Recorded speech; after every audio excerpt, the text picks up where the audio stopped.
Manusia tuh kadang terjebak pada kesombongan yang nggak disadari.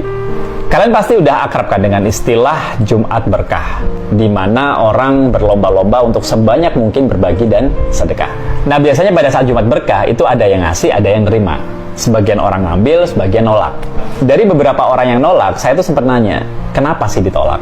Dan rata-rata mereka bilang, udahlah buat orang lain aja yang lebih membutuhkan. Toh saya bisa beli sendiri. Bahkan kalau bisa, justru saya yang ngasih. Sekilas kedengarannya baik ya.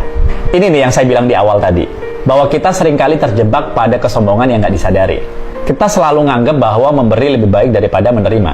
Tangan di atas lebih baik daripada tangan di bawah. Sehingga banyak orang terobsesi untuk menjadi pemberi dan merasa rendah jika dia sebagai penerima. Ya mungkin karena kita selama ini sering mendengar, dengan memberi, bersedekah, kita bisa dapat pahala berlipat sebagai bekal di akhirat. Sementara kita nggak pernah atau jarang banget diajari ilmu tentang menerima. Padahal kalau kita mau jujur, kita mau berpikir lebih dalam, dan berpikir dari sudut pandang yang lain, sebenarnya menerima nggak semudah itu loh Pak. Ada dua alasan utama yang ingin saya share. Kenapa sekecil apapun pemberian, dari siapapun, dari manapun, biasakan diri lo untuk mau menerima.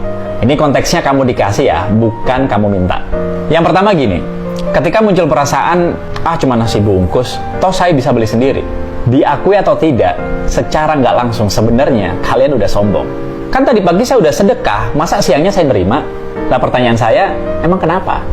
Terus yang kedua, saat kamu udah nerima nasi bungkus, cobalah makan sampai habis. Kenapa?